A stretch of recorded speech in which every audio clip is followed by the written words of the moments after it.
Parece que a mensagem é de que os resultados dos novos medicamentos da imunoterapia não são tão bons quanto a propaganda parece querer mostrar, e a pergunta é se, apesar disso, se o caminho é bom e se o caminho tem que ser prosseguido, e embutido nesta pergunta, se as médias que são apresentadas dos 2, não sei quantos meses de ganhos de vida e por aí adiante, escondem alguma variabilidade que seja importante, ou seja, dentro do conjunto dos doentes que está a ser tratado, haverá alguns que beneficiam efetivamente muito, contra outros que não beneficiam nada e, portanto, tem que se continuar a prosseguir para tentar perceber e dividir em grupos os doentes ou não. Portanto, essa seria a minha questão para o Dr. João Oliveira. Mas também tinha aqui, se não se importa, uma questão para o Dr. Julian, que era, de alguma forma, comentar aqui uma preocupação. Parece ter sugerido que a solução para a negociação dos preços ou a subsidiação dos preços pelo SNS dos medicamentos deve ser feita essencialmente através de um comitê, ou enfim, de um grupo técnico que avalie. Eu acho ótimo que seja um grupo técnico a fazer a avaliação. A minha pergunta é em que medida é que se salvaguardam eventuais interesses que possam existir da parte do grupo técnico, por pressão a lobbies, por pressão a orientações, se o grupo for, por exemplo, nomeado pelo Ministério, que é também o financiador, em que medida é que essas pressões podem enviesar os resultados. E a segunda questão é se esse grupo técnico teria capacidades, ou tem capacidades, de avaliar não só a ação específica do medicamento, mas de perceber, num contexto de recursos que são limitados, que se o desvio ou a orientação das verbas para um determinado setor, neste caso o medicamento, em que medida é que vai condicionar a disponibilidade de verbas para outros setores, quando sabemos, por exemplo, que em cirurgia do cancro há doentes que não conseguem ser tratados atempadamente por não haver verba disponível, por não haver recursos disponíveis e, portanto, esses recursos certamente estarão a ser orientados para outros sítios, não é? Como é que nós vamos equilibrar os vários setores que influenciam, que estão implicados no tratamento dos doentes? Muito obrigado. Obrigado, Pedro. Quais são os subgrupos de doentes que mais possam beneficiar? É evidente que está presente, está desde sempre presente em todas as investigações. Agora, está mais presente umas vezes do que outras, porque é evidente que há aqui duas pressões, e o equilíbrio nem sempre está a meio. É que, do ponto de vista da indicação que é aprovada para a comercialização do medicamento, o que interessa a quem o pretende aprovar é que a indicação seja o mais lata possível. E, portanto, o que nós vemos em muitos dos ensaios que subjazem à aprovação de comercialização de medicamentos na Europa, e devo dizer que, por exemplo, no cancro, cada vez mais a aprovação do medicamento é baseada num único ensaio pivô, fazendo tábua rasa daquele princípio básico da ciência, que é o da reprodutibilidade da experiência. Aliás, o The Economist, aqui há uns tempos, publicava até uma capa e um dossiê sobre isto, sobre onde é que a ciência, where science goes wrong, como é que a ciência está a perder, a partir do momento que se tem um ensaio, um resultado positivo, já não se tenta confirmar. Mas pronto, fechei esse parênteses.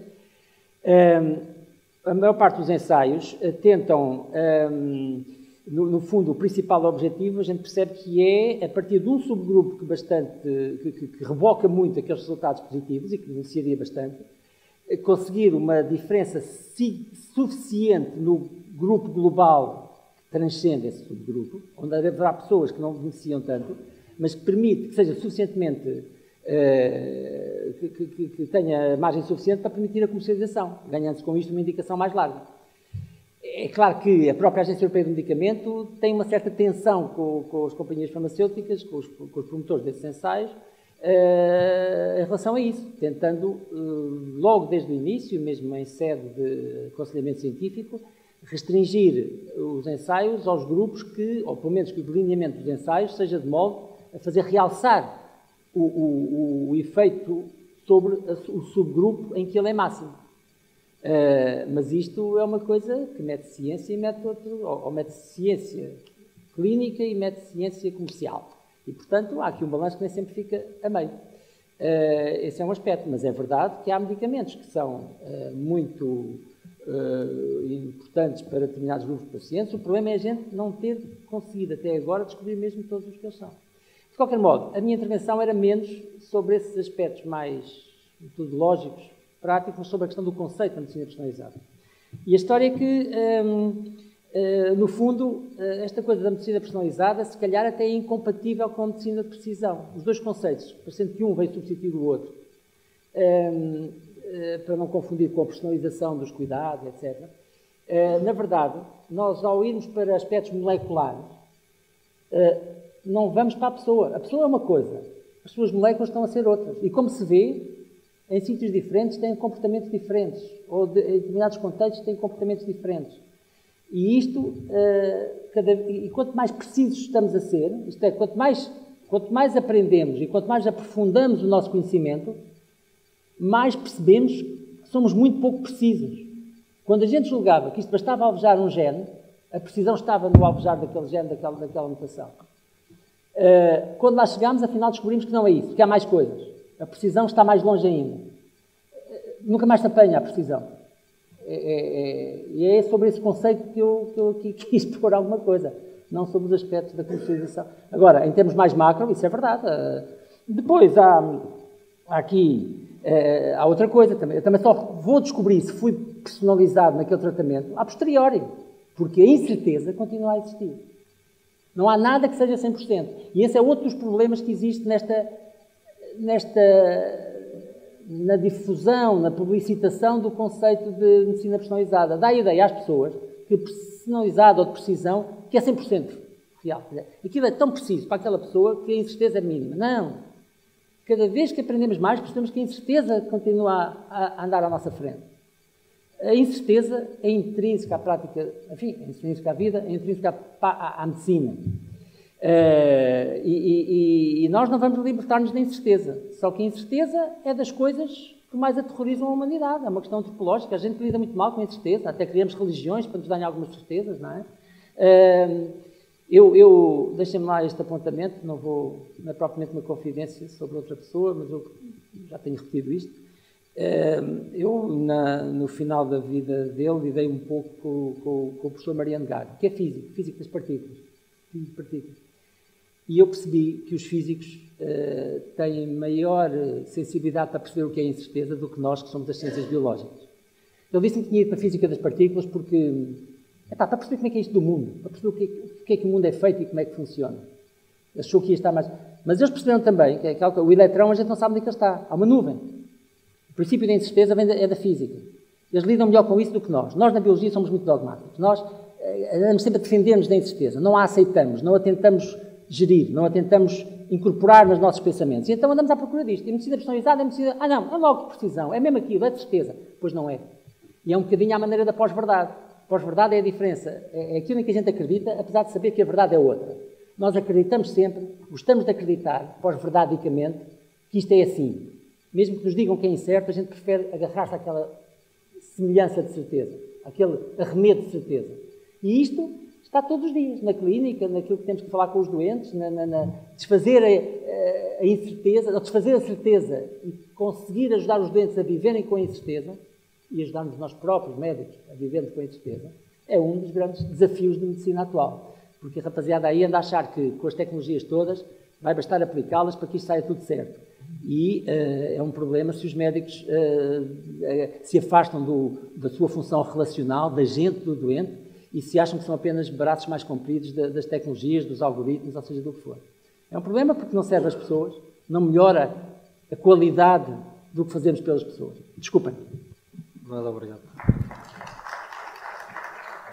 Só para esclarecer, portanto, quem negocia a aprovação de medicamentos e os preços não é o grupo técnico, é o Conselho Diretivo do Infarmed e o Ministério da Saúde.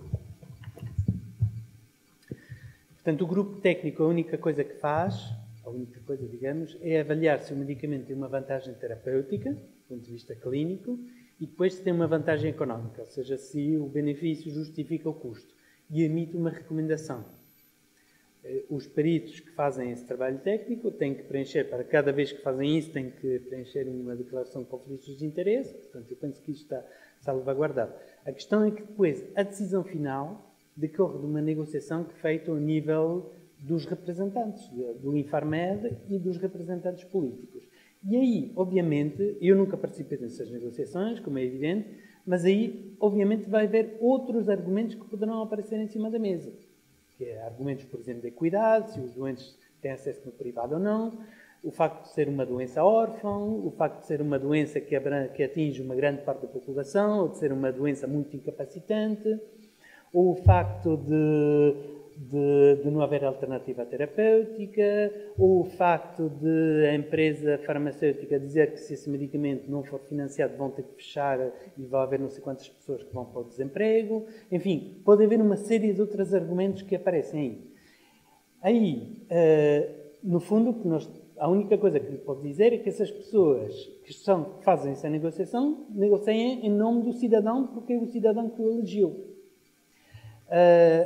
No entanto, só para dizer que é uma equipa, neste momento, do técnico, que está a fazer um trabalho no âmbito de um projeto europeu, onde eles estão a tentar identificar e objetivar estes outros argumentos. A prevalência da doença, a ausência de terapêutica alternativa, etc. Estão a tentar objetivar que outros argumentos é que poderão entrar em linha de conta na decisão e atribuir um peso a cada um deles. E, no fundo, qual é a ideia aqui?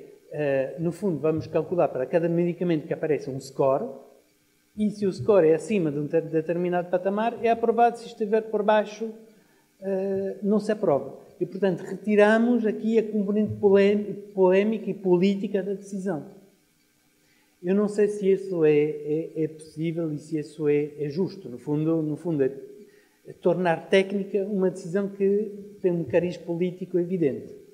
Não sei qual vai ser, não sei se isso vai ser possível. Outro ponto, o desvio de verbas. Neste momento, estão aqui as pessoas da APA. E sabem muito bem, ou seja, nós não estamos a fazer aquilo que eu disse. Ou seja, eu proponho um sistema de gestão de medicamentos, gestão dos dispositivos, que é, cada vez que nós aprovamos algo novo, temos que reavaliar algo antigo para ver se vamos retirar do formulário ou não. Neste momento, isso não está a ser feito. Mas não quer dizer que não haja um custo de oportunidade. Neste momento estamos a financiar a inovação, estamos a financiar os medicamentos e há outras coisas que não estamos a financiar. E o que é que nós estamos a financiar? Basta falar com qualquer administrador hospitalar e vai-lhe dizer o que é que nós estamos a financiar. Não estamos a financiar os investimentos, não estamos a financiar a recuperação das infraestruturas, não estamos a financiar a substituição de máquinas, não estamos a financiar a contratação de auxiliares, de auxiliares, etc. Portanto, há um custo de oportunidade. Esse custo de oportunidade não é explícito, não veio um ministro dizer agora vamos financiar a inovação e não vamos financiar isso, mas no fundo é isso que está a acontecer. Portanto, o custo de oportunidade está lá. Não vamos fingir que não existe. O que eu tentaria é que se torne muito mais objetivo as escolhas que estão a ser feitas. Porque as escolhas estão a ser feitas. Queria fazer uma contestação e uma pergunta. A contestação ao último slide do Dr. João Oliveira, que diz que na prática não muda nada. Não muda muito, por isso é que estamos aqui a discutir este tema, e muda essencialmente porque, como foi aqui demonstrado, as expectativas que existem em relação a esta estratégia de medicina de precisão são desajustadas da realidade e dos dados que foram apresentados. O problema é que esse desajuste de expectativas atravessa todos. Atravessa os profissionais de saúde e atravessa também os doentes, eles próprios cada vez mais decisores da sua saúde, com informações complexas de digerir, mas sempre numa política de empoderamento do doente nas suas decisões, que tem, com certeza, muito mais virtudes do que defeitos. Mas, além disso, também acho que há situações particulares onde há benefícios. A questão é que estamos a falar, muitas vezes, de alterações moleculares que são razoavelmente raras para não terem impacto, muitas vezes, em termos populacionais. Mas que existem e que também acho que não devem ser refutadas. Este é um aspecto. Outro aspecto estando o cancro, de facto, sobretudo com estas classificações moleculares, a ser transformado doenças que eram razoavelmente frequentes em doenças cada vez mais raras, como é que, do ponto de vista de investigação clínica dos medicamentos, que modelos é que se podem adaptar a esta realidade? E depois também, do ponto de vista económico, como é que se pode vir a fazer esta avaliação? Quando estamos a falar de mutações no gene X, de 1% de doentes com carcinoma do pulmão, não vamos estar com certeza à espera de um ensaio aleatorizado que mostre diferenças neste grupo de doentes. Como é que conseguimos lidar com esta nova realidade, que tem algum interesse, apesar de tudo, porque se não gostamos da generalização de resultados, não é?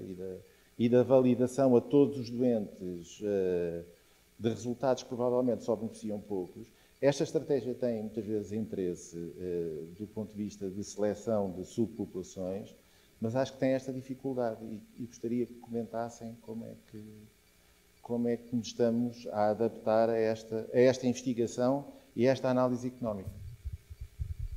Mas eu acho que não muda nada, porque nós tratamos um doente com uma mutação alta do cancro do pulmão, que vai beneficiar muito do medicamento que o inibe, e que é um benefício claro. Não estou a falar dos grandes benefícios do melanoma, ou nisto, ou naquilo. Em alguns doentes, não é? Mas tratamos um doente, foi o que a gente sempre fez. Não mudou nada na maneira de conceber a medicina. É isso só que eu estou a dizer. Nós também, a determinada altura, achávamos que os carcinomas epidermoides, nos citostáticos clássicos, os carcinomas epidermoides respondem mais a umas coisas do que os adenocarcinomas, e vice-versa. Foi o que a gente sempre fez. Só que agora passámos da histologia para a molécula. Ok. Ganhámos em personalização? Não. A personalização é a mesma. A precisão aumentou? Não sei, porque dentro do álcool eu gostava de ter mais álcools, não é? Etc, etc, etc. Portanto, quando eu digo que não muda nada, é porque não muda nada nesta metodologia, na abordagem, na maneira de pensar. Pusemos num nome diferente, mas a essência das coisas que praticamos clinicamente são as mesmas, é só isto.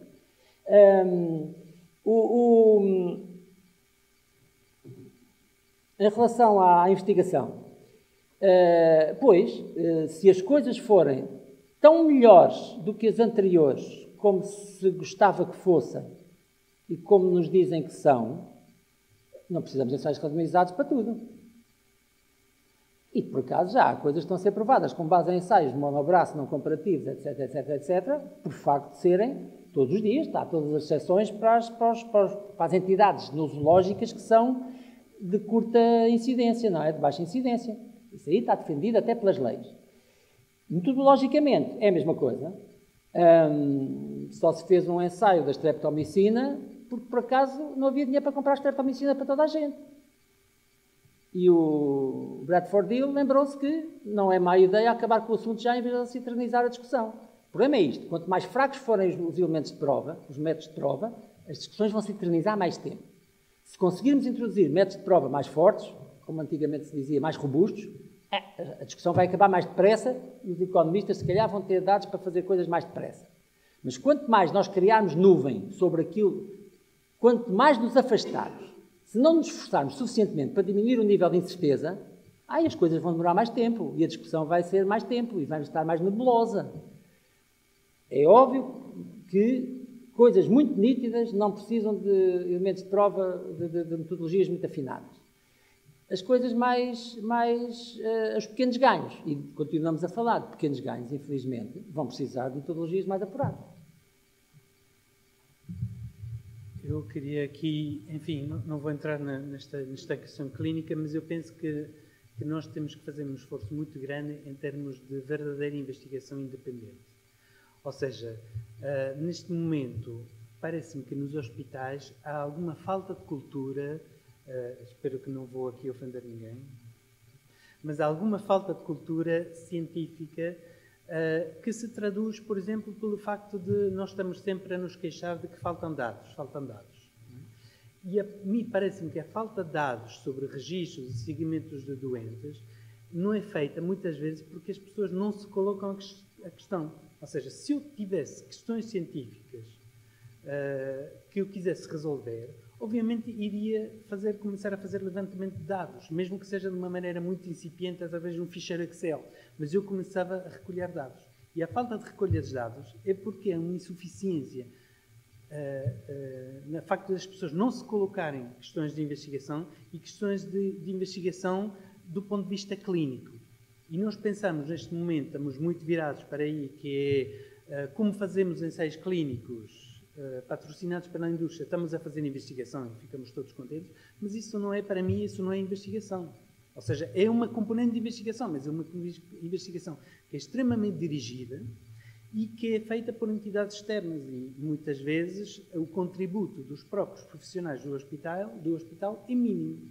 E se nós queremos ir além dos ensaios clínicos e responder às verdadeiras perguntas clínicas, temos que fomentar uma cultura de investigação que depois nos vai produzir os dados que nos vão ajudar a tomar melhores decisões. O MOP na doença de Hodgkin não precisou de ensaio randomizado nenhum. Todos nós começámos a usar o imatinib antes de qualquer randomização. E a segunda randomização foi aquilo que eu mostrei. Era só para mostrar que não se faz há 11 anos, era só para demonstrar que aquilo tinha um crossover enorme, quer dizer, não... Comparações com... Mas posso só fazer um comentário a isso? A questão de levantar... Claro que pode ser baseado à aprovação, como tem sido num estudo de fase 2, que seja suficientemente robusto. Mas penso que levanta questões, que já estou enganada, até do ponto de vista de comparticipação, porque quando estamos a falar de alterações moleculares é difícil, de facto, definir o comparador nestas circunstâncias, não é? E por isso é que, do ponto de vista metodológico, acho que levanta aqui desafios diferentes da aprovação clássica de medicamento. É que isso é que é importante, é que no início, um tumor da próstata, quando eu vim para cá, as pessoas sobreviviam 2 anos.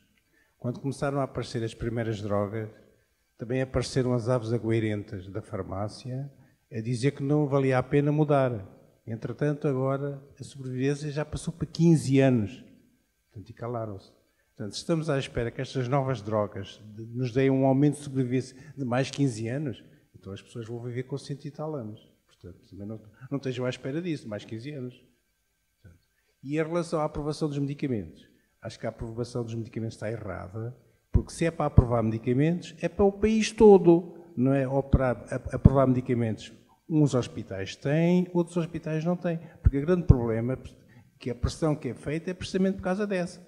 É porque os doentes têm familiares, têm amigos, um hospital recebem um medicamento, têm a mesma doença, o outro hospital não. Portanto, isso está errado. O Serviço Nacional de Saúde não funciona para todos.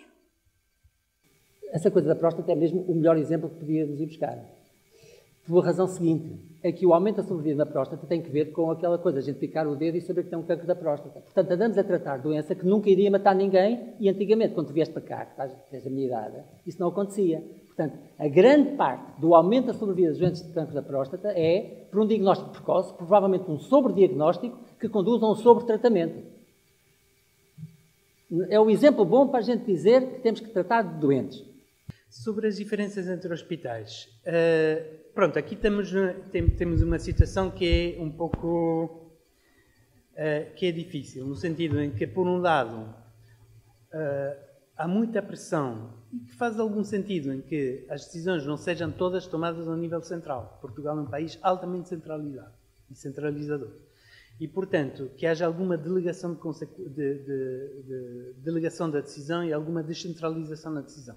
E parece-me fazer algum sentido. Ou seja, não parece fazer sentido que, ao nível central do Infarmed, se tomem todas as decisões sobre todos os fármacos que devem ser dados no Hospital de Guimarães ou no Hospital de Beja. Portanto, faz algum sentido que sejam os administradores hospitalares, os profissionais que estão no local, que conhecem as necessidades e o contexto, que possam tomar as decisões. Aliás, é um combate também da APA, que haja maior autonomia para os hospitais, e eu penso que esse é um combate que é justo, não é? Mais autonomia. Agora... Júlio, se eu interromper, nós preferimos outro tipo de decisões mesmo assim, não era? Que a coisa centralizada. Nomeadamente quando temos que escolher entre um medicamento que custa 300 mil euros e a contratação do auxiliar, se calhar preferíamos a do auxiliar. Sim. Pois, ok. Mas, portanto, de maneira generalizada, eu penso que quem está no terreno é que pode tomar melhores decisões. Agora, de que forma é que eu não sou necessariamente a favor de uma centralização das decisões, mas eu penso que é um reforço que tem que ser feito ao nível central, no sentido de dar duas coisas. Uma melhor orientação aos hospitais. E isso passa pela Comissão Nacional de Farmácia Terapêutica e pelas orientações clínicas que são dadas pela Direção-Geral da Saúde. Parece-me que em muitas situações o medicamento é aprovado pelo Infarmed e depois o hospital tem que tomar uma decisão.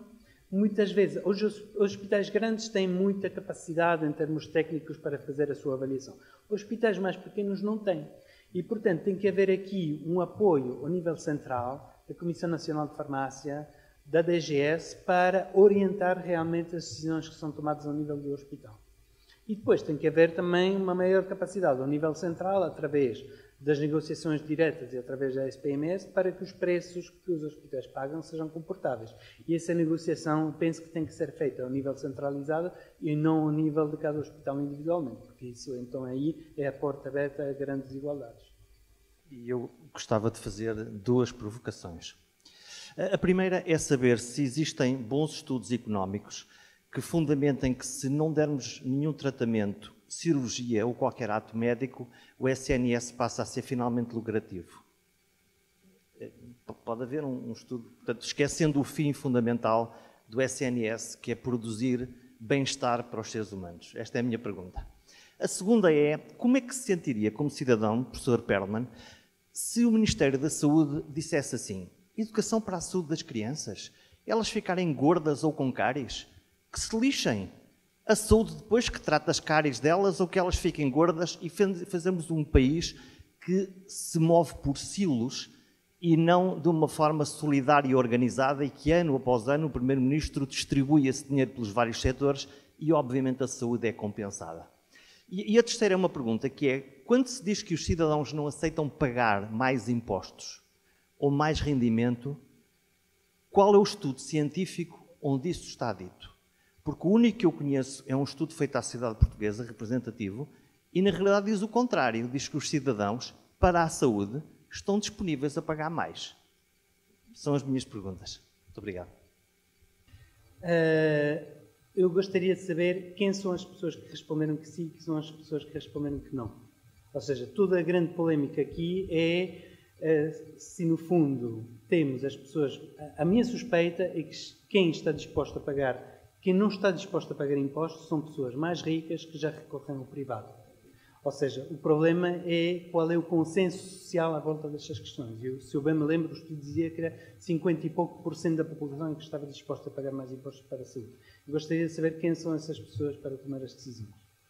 Agora, pronto, portanto, o recado é: façam um estudo melhor para poder saber quem são as pessoas e se essas pessoas, e primeiro, estarem dispostas a pagar mais impostos, quem está disposto a pagar mais impostos e quanto que estão dispostos a pagar mais impostos, e ver se isso corresponde àquilo que nós precisamos. E depois, estão dispostos a pagar mais impostos para quê?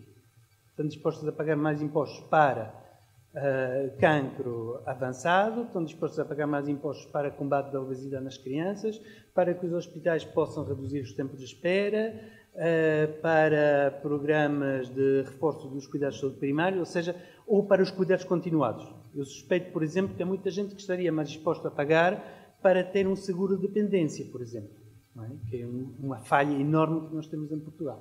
Portanto, esse tipo de estudos estão dispostos a pagar mais impostos. Para mim não quer dizer muito. Não é? É como aqueles estudos que perguntam às pessoas: é preciso mais dinheiro para o cancro? E 98% das pessoas respondem que sim. Obviamente, eu também diria que sim. Okay? Sobre a outra pergunta, o pensamento por silos. A questão é que neste momento é assim que as coisas funcionam.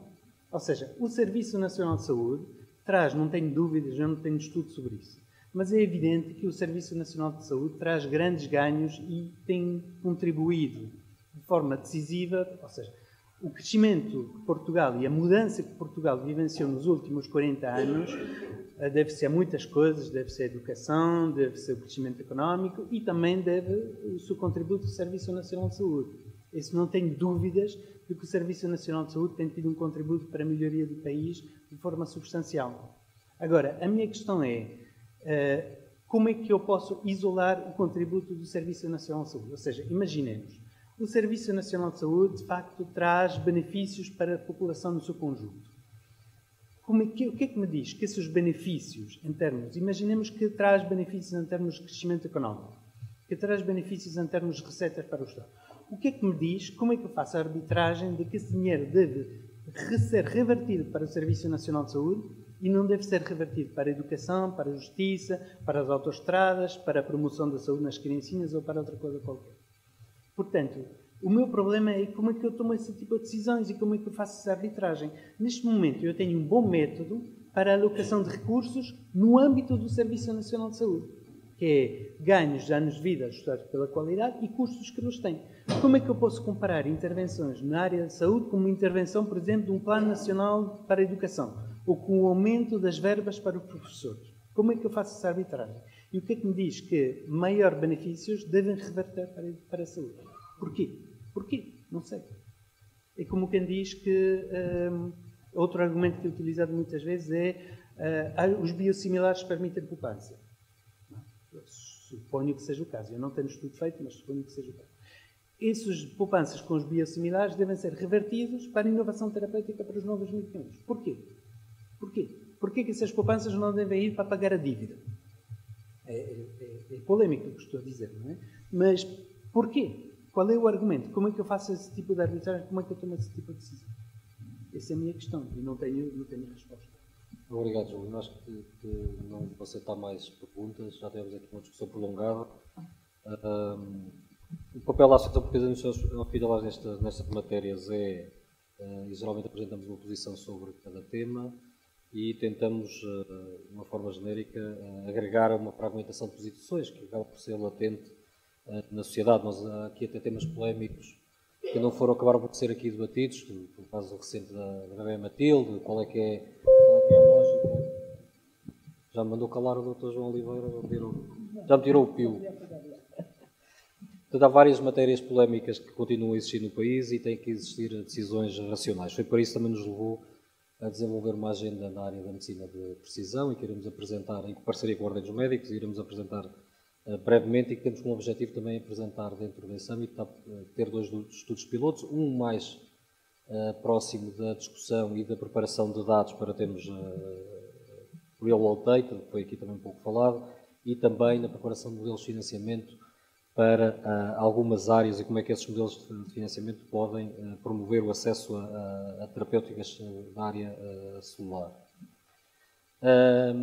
Esta realmente nós temos defendido isto, que tem que existir um consenso alargado. Eu creio que até à breve, no início desta semana, foi anunciada uma reunião de vários parceiros liderada pelo Ministério da Saúde. Nós acreditamos que esse é o caminho certo. É de que existe aqui uma corresponsabilização muito grande também de todos os parceiros, nomeadamente da indústria farmacêutica, para apoiar o desenvolvimento do país e mesmo o desenvolvimento de novas tecnologias. Existe uma responsabilidade grande também na necessidade de investirmos e termos uma estratégia económica por trás deste tipo de áreas. Portanto, mesmo, por exemplo, no exemplo das terapêuticas solares, e que já existem planos em outros países e que estão a ser implementados, o Reino Unido, no caso da Alemanha, faz sentido existir uma estratégia económica por trás desses processos e faz sentido que em Portugal decidamos quais é que são os centros e qual é que é a estratégia que vamos adotar. Não faz qualquer sentido em muitas destas áreas fingirmos que nada está a acontecer no mundo. Faz sentido é prepararmos o que é que vai acontecer daqui a 10 anos e encarar estes desafios, que muitas vezes são de sustentabilidade, encará-los também como desafios económicos e como é que preparamos o país e como é que o país ganha neste tipo de áreas.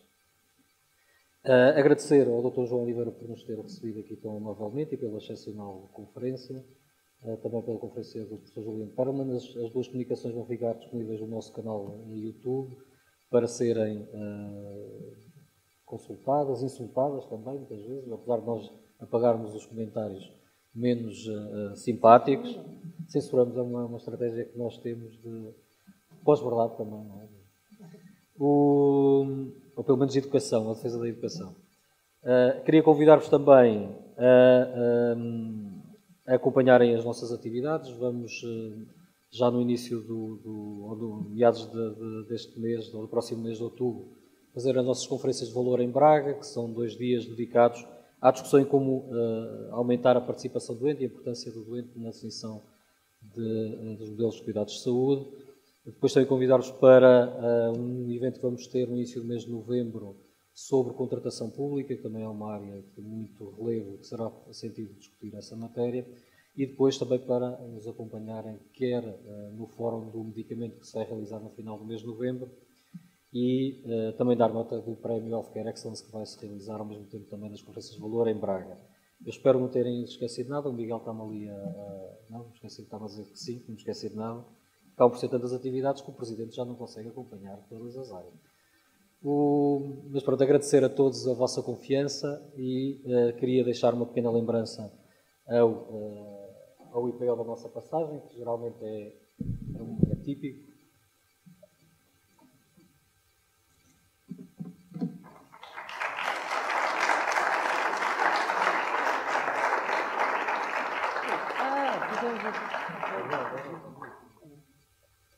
E deixar também um livro que editámos este ano, que são 20 olhares de administradores hospitalares sobre os 50 do início da carreira, que faz 50 anos este ano. Nós temos muitas efemérides este ano, desde os 40 anos do SNS, os 50 anos do primeiro transplante. E os quase 100 anos do IPO. E quase 100 anos do IPO. E aqui é o nosso livro também de 20 olhares sobre o curso de administração hospitalar em Portugal. A todos, muito obrigado. Então, e agradecendo à Associação por ter escolhido o IPO para esta sessão, que, como vos disse no início, nos gratificou bastante e gostámos muito da forma como ela decorreu.